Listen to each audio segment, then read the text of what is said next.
Mirrors are freakier than fuck, and we've had quite a few stories about mirrors, but I think this one takes the cake for me. Doesn't need the mirror. Okay, so my family has kind of a history with paranormal entities. I've always kind of felt them around me, but this is some deep fucking shit. I grew up hearing little things, not crazy horror movie stuff, just enough to make you uncomfortable if you think about it too long. My mom hearing her name called when no one was there, my grandmother saying mirrors hold things and should never face your bed, random cold spots in rooms that shouldn't be cold. I always believed something was there, but I never thought it would notice me back. It started small. My phone screen went black one night and I saw my reflection. Normal. But something felt off. Not behind me, not anything obvious, just the feeling that I was being watched from the reflection, not through it. Like whatever I was seeing wasn't just me, but I shook it off. Didn't think much of it. A few days later, I noticed something weird. My reflection would match me perfectly, but only when I was paying attention. Like one night, I was washing my hands, not really looking up, just zoning out, and I swear, out of the corner of my eye, my reflection moved first. Just slightly, like it adjusted before I did. The second I looked directly at it, perfect match again. I started testing it, not in obvious ways, just small things. Blinking, slower, tilting my head randomly, moving my hand just a little offbeat. Every time I looked straight at the mirror, nothing. But the second I looked away, I could feel it correcting itself, like it was trying to stay in sync. That's when I realized something that made my stomach drop. It wasn't lagging, it was learning. I stopped using mirrors after that. I didn't cover them, I didn't touch them, I just avoided them entirely. Because it didn't feel like something trapped in the glass, it felt like something using the glass. Then came the part that I truly can't explain. I was laying in bed, phone in my hand, my screen was dark, not on, just black. I could faintly see my reflection, and I wasn't even trying to look at it, but I noticed something. My face looked normal. Until I blinked. Because when my eyes closed, my reflections didn't. I froze. Didn't move, didn't breathe. I slowly opened my eyes again and everything matched like nothing had happened. I told myself that I had imagined it. I had to. There was no other option. Until yesterday.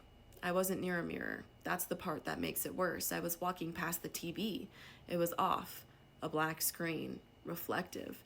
I didn't even look at it directly, just passed by. And I heard it, not loud, not inside my head, clear, calm, right behind my thoughts. You're getting harder to copy. I stopped walking. My heart was beating so loud I could barely think.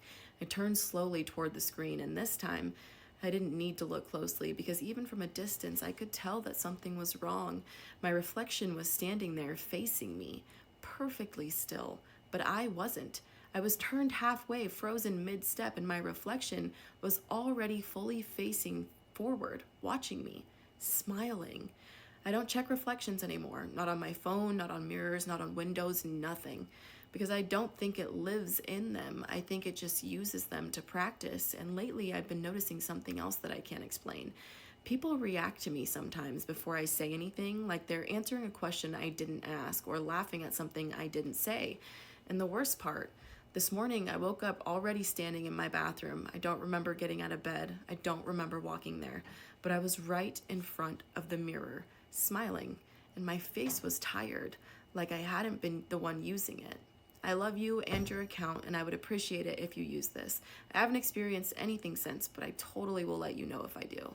OP, thank you so much for sending this in. I love the way that you wrote this. It kind of had like a very Ellen Hopkins. I've used this example before, and it's because I love Miss Ellen Hopkins. But it had a very way of like Ellen Hopkins write out. And some people do say that like sometimes I read really quickly. Sometimes it's so hard, you guys, and I'm not complaining. I'm just giving you an explanation as to why I do read so quickly in moments. And it's because a lot of times there isn't punctuation, there's not a lot of spacing, there's no indentations, there's no spaces in between paragraphs. It's just one really long big note. And whereas other creators do like a cover of spooky stories and they read the story and then give you like a brief synopsis of what happened that clearly depicts the story, I like to read it from your guys' perspective. I like to be in your shoes, in your thoughts in those moments. So the way that this was written was perfect for me to be able to read. Now, with that being said, mirrors freak me out. I don't have anywhere in my house that has multiple mirrors in one room, especially facing one another. And I do have a mirror in my bedroom. However, it is not over my bed, it is next to my bed. And I have never had, knock on wood, tap on glass to save your ass. I have never had a bad experience. With that being said, there is still opportunity and times to experience things for sure. I think what gets me is the moment that it started talking to you, because everything else we can write off as adults, right? Like we can take that experience and go, God, like I must be really fucking overthinking this. Like there's no way that that's what just happened, you know? Like you can write it off and you can rationalize it into something completely different. But as far as something talking to you and having it be your own reflection in a TV, that is horrific. That is, I mean, scarier than shit, honestly. That is really terrifying. And truly, in that moment, I think that I would have been just as shocked as you were, and my adrenaline would have kicked in, and I probably would have ran away from it, even though your reflection fucking follows you anywhere. It can be on, you know, door handles or water or, I mean, literally anything. So it follows you everywhere, but I would be running from it, because why the fuck are you addressing me like I was getting ready to have a conversation with you and I was simply just passing through? You know, like, you don't have to mimic me the same all the time. I will rationalize that shit on my own and make myself feel crazy. But as far as you communicating with me, it's a no-go. Again, OP, thank you so much for sending this in. I truly appreciate it. I love you guys. I hope you have a fantastic day.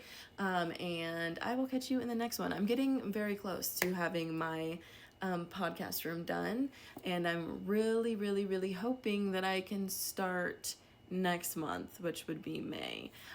So I will keep everyone posted in regard to that. I have so many small projects that I'm doing, though they're not small, they're big to me, but like the merch and the podcast and YouTube and like all these crazy things. So I'm very excited. I can't wait. And I hope you liked this story. Bye. Do I have to beg y'all to stop playing with Ouija boards? Because at this point, I am on my fucking knees. I just stumbled upon your page and I actually have a Ouija board story to tell. I still experience paranormal things because of it. I even try to avoid mirrors at all costs. I've been debating if I should share this story for a while. Every time I share this story with someone now, they tend to dismiss it as a child's imagination, but I know together with my two friends that it was real. I was 13 at the time and my parents were away that day. I decided to invite my two friends over at my apartment, Rena and Laura. We were bored sitting in the living room, and back then YouTube was blowing up with videos of influencers playing with a Ouija board. Rena came with the idea to make our own and try to see if it was real or just clickbait. I was adamant considering she wanted to play it in my house, and I always had some sort of connection to the paranormal.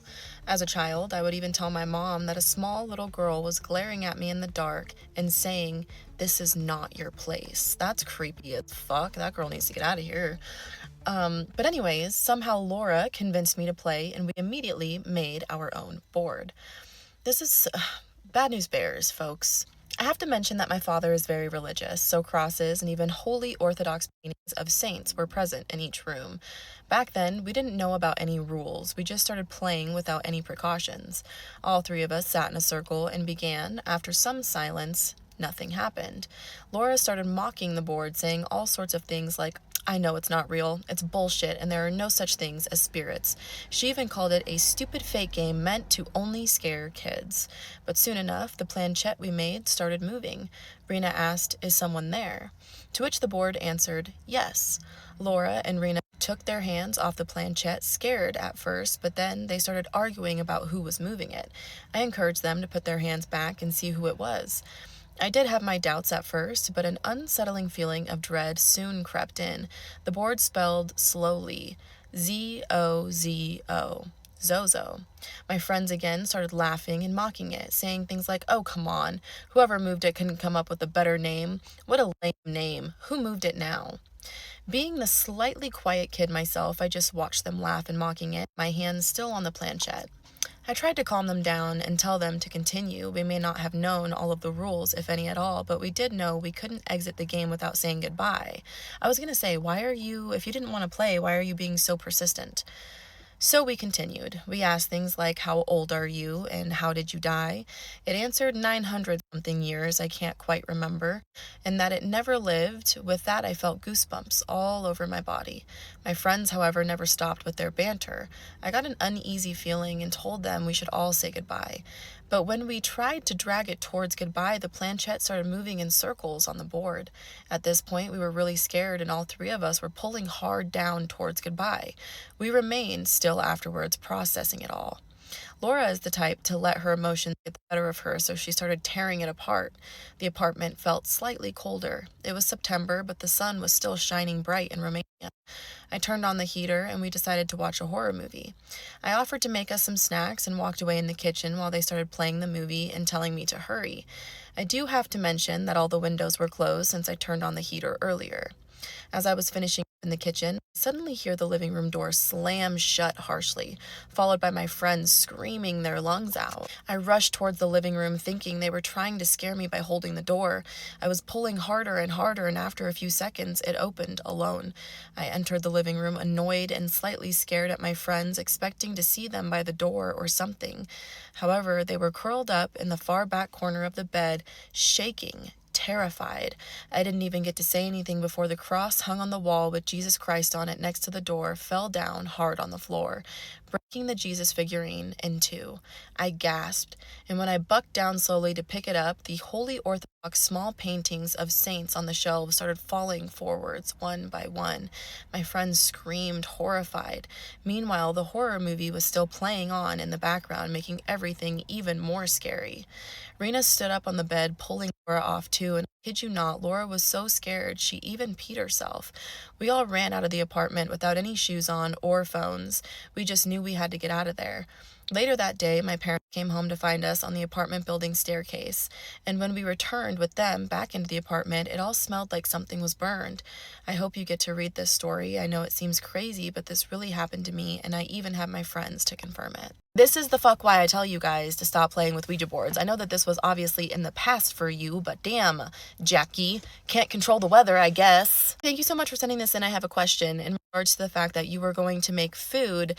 Was the food removed from oven, microwave, stovetop, whatever the case may be, before you ran into the living room with your friends? Because it sounds like in the midst of this chaos, maybe we forgot that there was some food in the oven or something, like maybe a pizza or something. I'm just saying, because when you walked back and it smelled like someone was burned, it was probably the food. I'm just throwing that out there.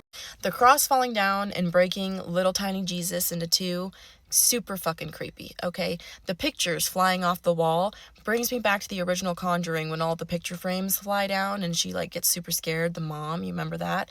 Terrifying. Love that you mentioned that this was in Romania. I have so many followers from Romania, and it is the most heartwarming thing because like I'm in America and America fucking sucks.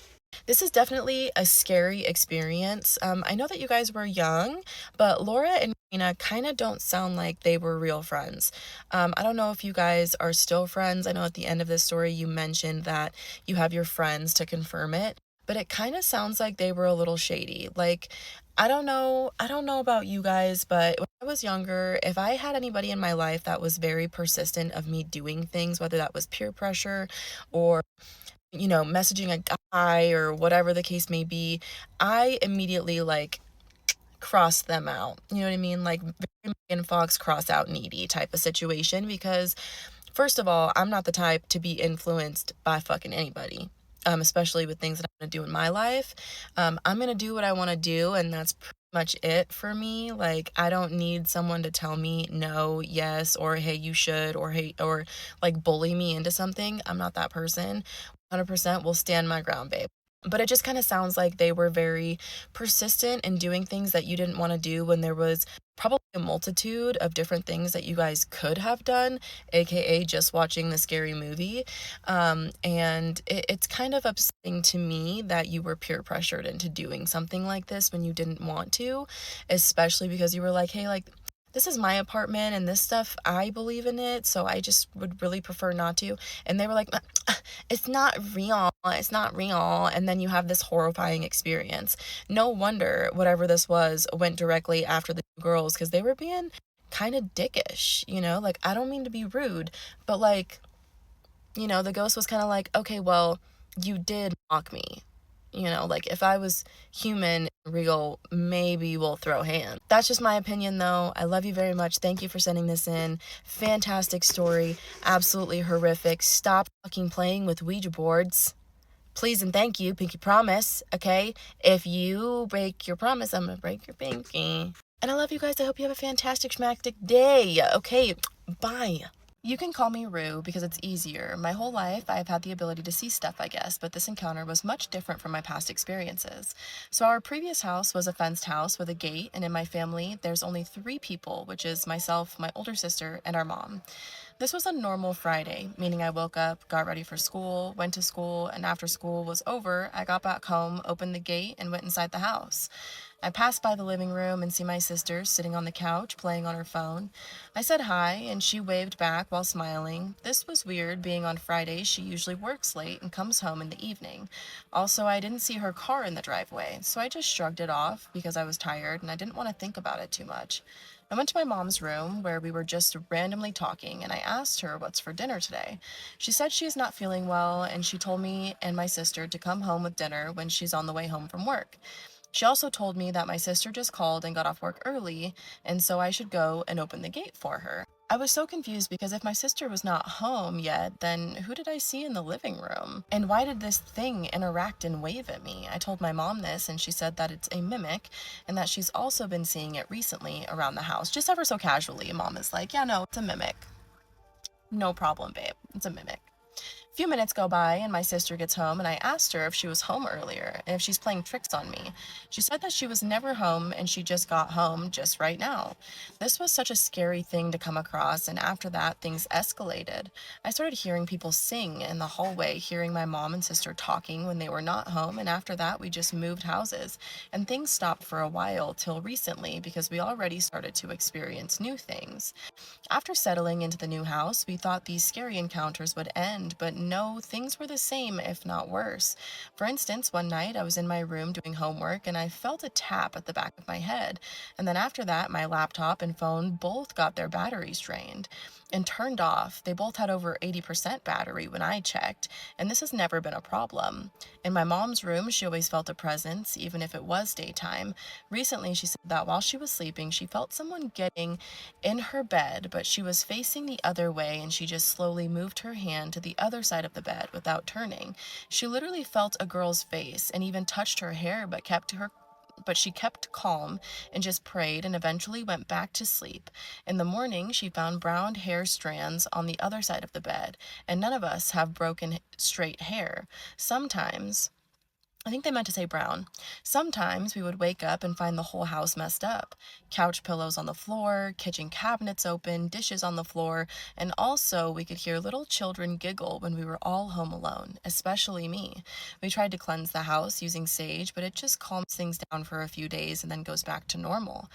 Also, we don't know if the haunting is in the house or are related to the mimics that we've been seeing in the previous house. I almost forgot that all 3 of us have seen a figure of a woman, all at different times. I saw her first. I got out to eat at night, and after eating, I was going back into my room, and as I was in the hallway, I saw a woman crouching down as if she was crying, but I just ran to another room and closed it. My mom saw her when she was home alone. She got out of her room and heard someone crying, but she didn't know where the sound was coming from. She figured it was coming from the guest room. When she went in, she saw her at the corner of the room crouching down again, and she just closed the door and started praying again. My sister saw her when we were all in the living room at night watching TV. She just said that she saw someone, a lady, walking outside in the backyard through the windows, and we were all sure that it's the same woman that we have been seeing. Apart from this, sometimes when I sleep, I feel a presence or someone watching me sleep, and I'm always certain that if I open my eyes, I'll definitely see them. Do I always end up just praying and hoping to fall back asleep? This is going to be a part 1, part 2. This is already really crazy. There's a lot happening. I'm sorry if I'm reading quickly. There's just a lot of run-on sentences in here, which is totally fine. I'm not saying anything bad about that. I am not wearing any makeup today, so please excuse the way that I look because I am just so tired. But it definitely sounds like something is following you. It doesn't sound like it's the houses. I'm really, really sorry to put that out there. And I love you guys. I hope you have a great day, and I'll see you in part 2. Bye. This is part 2. She just said that she saw someone, a lady walking outside in the backyard through the windows, and we were all sure that it's the same woman that we have been seeing. Apart from this, sometimes when I sleep, I feel a presence or someone watching me sleep, and I am always certain that if I open my eyes, I'll definitely see them. Do I always end up just praying and hoping to fall back asleep? The only thing that calms the activities in the house is when we play the Quran on the TV. If we forget to leave it on the entire night, then for sure we see her and stuff happens. I do feel like the mimic in the first house and the woman in the new house are two different entities, but sometimes I hear my name be called by my mom or sister when they are not around, so I'm not even sure anymore. These are some of the experiences that we have been experiencing in this house, and to be honest, I feel we would have been fine with just hearing stuff, but seeing them just makes me anxious all the time. By the way, I love your story times and videos, and I'm sure there's some typos in my story as well. Sorry for that. If you need my account on TikTok, then it's at RUSTAM as in Mary, TAJ as in John, D as in David, IN as in Nancy, for Rue. Okay, again, Rue, thank you so much for sending this in. Again, I do feel like something is definitely attached to you. I don't think that it is just moving house to house. I think whatever this is attached to you and attached to your family. I can appreciate that you guys feel some sort of security when playing the Quran. I wonder, though, if that is only making the activity worse in the days that you're not playing it, if that makes sense. I did see that Rue commented on my last video. I have not had the opportunity to go and comment back, but I will be doing that after I make this video. But this was definitely a two-parter. It was a pretty long story. Definitely think something's attached to you. The cleansing is more than likely helping. Would definitely get some protection stones. Thank you for loving my videos. It always makes me feel better about my life when people say that. You guys don't need to make my head big, but I appreciate the compliments. And I love you guys. I hope you have a great day. Bye. This is another one of those child's nightmares of consistency where something's hiding under your fucking bed. My experience. Ever since I was a child living in my old home, I would see spirits and entities. I remember a time when I was around 6. I was walking out of the hall bathroom and saw a 4-legged entity walk out of our downstairs living room into the kitchen. As a child would, I ran into my room scared. I remember my sister being dead asleep in her room with her stuffed bunny that I got her for her birthday the day before in her arms as she slept. Her bed was near her door, but when I got into my room and locked my door, the pink rabbit I got her was laying on the floor between my bed and mirror where I've seen things move under my bed a lot. I was horrified to a point where I couldn't sleep. I had to turn all my lights on and stared at the human-like face I saw under my bed near the rabbit. To this day, I still see the shadow figure, and I talk to it in my dreams. I gave him a gender and a name, and I gave him the name Sully and found out that he is not an evil entity. That's all. Thank you for taking your time to read this and letting me share my experience. I love your content. Have an amazing day. I'm currently writing this at 3:22 a.m. LOL. Listen, seeing something crawl is one thing, but seeing a fucking face underneath your bed where you're supposed to be like warm and cozy and safe is fucking illegal, or it should be, you know? OP, thank you so much for sending this in. Short but sweet, always a goodie, you know? The thing for me is that, okay, so when I was younger, my sister used to think that there was alligators under her bed. Don't fucking ask me why. I don't know, right? And she was older than me, and she'd always be like, "Psst, Riley, right before bed, right? We'd be laying down, I'd be cozy, cuddled up, and she'd be, "Psst, Riley, is there alligators under my bed?"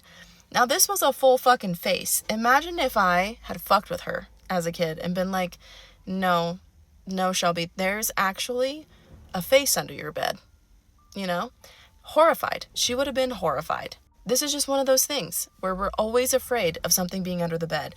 Also, I need to know, why did you name it Sully? Did we name it after Monsters, Inc? Is that a thing? Is that why? Because that's cute. Super glad that it's not an evil entity. Don't know how you came up with that, the fact that it's not an evil entity, but I'm glad that it's not. And I love you guys. I hope you have a great freaking stinking day. We definitely believe you over here. If I saw my phone in fucking midair, I would be freaking out. Short and spooky. Hi, I don't know if this is long enough for you to share, but if that is, it would be amazing. It is always long enough, you guys. You could send me like 3 sentences and I would read it. A few years ago, around when I was in 1st grade, I am now a freshman in high school, I remember my mom's really good friend had died. I still don't know how to this day. Probably a good thing. If your mom is abstaining that information, there's probably a very good reason. One night, we were all watching television. It was winter, so I was curled up in front of the heater with my blanket. My parents had went outside to smoke. This was a very normal thing at that age. And I remember the house just feeling off. The TV was paused. I was left in silence with the heater on. For the next part, you're going to need a little context. With my house, there is a front door connecting directly to the living room. Then from the living room, you can either access the kitchen from one side or the hallway from another. I still remember it very vividly to this day. It looked like a normal shadow you'd see on the street of someone who was just standing in the sun. Mind you, I was completely alone in the house. The figure seemed to be 2D, walking into the guest bedroom at an eerily slow pace. Me being quiet, young at the time, I got so scared, I threw my blanket over the heater in hopes to hide myself. I guess, LOL. After this, I've had very weird occurrences. One I can remember was a few years ago at the start of COVID. I left my phone on a table. I had gone to the bathroom, and when I came back, I kid you not, it was mid-air and it fell. Everyone I tell still thinks I'm crazy to this day. Every once in a while, I'll see shadow figures, though it hasn't happened in a couple years. I can sometimes feel a heavy presence in my room at night, and the house just feels very off ever since that day. If you would like to know more details on that, let me know. Yes, we want more details. We want more details, always, forever, and always. Always, always, always, more details. Very creepy. I feel like when you're at a younger age, things like this, it's almost, I don't know, I can kind of go both ways. It can either be less creepy because you have more of an imagination because you're younger, right? Or it can be more creepy because you don't know what it is that you're looking at, but these terrible, scary things are still occurring and you're trying to make sense of them. When you're an adult, I feel like you have to make the decision, right? Either you believe it and you acknowledge it and you risk allowing it to feed off of the fact that you're acknowledging it, or you take the risk and you ignore it and allow it to either go away or get worse because you're ignoring it. So as an adult, I feel like you kind of have this in between where you're making a hard decision either way, but as a kid, you have this ability to kind of say, like, is this something that is real? Is this something that I'm experiencing? Because you are less known to the world. Like, there is less acknowledgement and education as to what you've experienced in life. So being able to differentiate between this is something that's actually happening and this is something that's not actually happening is much greater than you are when you're an adult. Because when you're an adult, you're like, there's no fucking way that I am imagining this. Like, I saw it. I experienced it. And when you're a kid, I just feel like that experience can sometimes be downplayed, especially when you're talking to other people about it because, oh, well, you're just a kid. Do you know what I mean? Can't wait to hear your guys' thoughts on this one. I love you. I hope you have a fantastic day. I'm very hopeful that I will be starting my podcast very soon. I am getting my TikTok Monet from this month tomorrow. I'm recording this on the 14th, so I should get it on the 15th. And as soon as I do, I will be ordering the last couple of things that I need. I do have something that's coming in the mail, although it has not shipped yet, which is pretty disappointing because I am very impatient. And I need to get a frame for that, and then I have a friend who is making me something, and then I have a few other things that I need to buy from the store. So I'm hopeful that I can kind of get that going. Obviously, I found the platform that I want to use as far as like editing and recording. I already have a microphone for it, which is it's McGee, thanks best friend. She bought it for me. She was like, hey, I'm investing in your future. She's so cute. I love her. We've been friends for like over 10 years, so that's neither here nor there. We're family at this point. But I just wanted to give you guys that update. So hopefully the room reveal will be coming soon. And then along with that, I will be filming and posting more videos. There will be posts from the podcast. I will be posting the podcast on several different platforms. I will do a whole video on it. And once I get to that point, and have the first episode recorded and ready to be released, I'll probably do a video on it.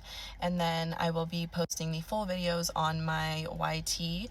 If you're not following me there, definitely go do that because I am also going to be posting like 32-hour long compilation videos of all of my spooky story times. So they will be in order of one another if there are multiple parts, etc. So if you missed a story, you can go there and you can just have an hour long of story times. And I love you guys. I hope you have a fantastic day, and I'm so excited for this new chapter.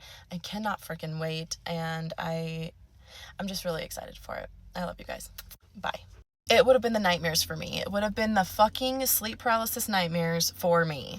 My grandma's cursed house. Now, I gotta say, for some reason, I am super drawn to this email. I have plenty of emails, plenty of stories. There's no shortage for me, okay? But this one came in recently, and something about it just grabbed my attention. I don't know if it's the username or if I read like the first bit, which is usually directed towards me, but it definitely caught my attention, so let's read it together. I'm sure you get a ton of submissions and won't have time for them all, but I want to talk about my unexplained experiences at my grandmother's house. I haven't gone into detail on this with anyone since they probably won't believe me or won't take it seriously, so I apologize if it's confusing or has some gaps. I'm also writing this at work. I do believe in the supernatural, but I have never sought out beings or used a Ouija board, but sometimes I'm able to see spirits or ghosts. I, 21 male, am a grandma's boy.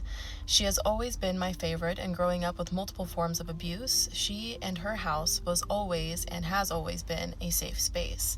But that didn't stop her house from causing so many weird and uncomfortable experiences when I was younger. She sold the house 2 years ago, and despite everything that happened there, it was still hard to accept I'd never be there again. For some context, this all happened after I was 7 and before I was 14. I would stay at her house almost every week, and for a short period of time I lived with her and my grandpa. It's not that I'm not close to him, but he's the quiet type and wasn't home often, being either at work or at the casino in the city. This house was very old but well kept, with a pool and a large sunroom attached to the living room. It was owned by my great-grandmother, who passed away, not in the house, with all her dozens of dolls in her bedroom, which became my grandma's devotion room. She is very spiritual, but in a way that isn't forceful or suffocating, unlike the rest of my family. She did have a portrait of Jesus in her bedroom and crosses hung up throughout the house. This sounds very normal for grandmas and great-grandmothers. It started out as small experiences, such as hearing music I know in the distance but with no source. I brushed it off as a kid with a vivid imagination, but it happened only when I was in her bedroom, not the guest room, not the kitchen, living room, only my grandmother's bedroom. If I went into the devotion room, I swear I'd see the dolls move and hear rustling, laughing, and if I was in the room for too long, I'd get a headache. I had a hard time sleeping alone, so my grandma would make me a little bed on the floor next to her side of the bed, and I would sleep there.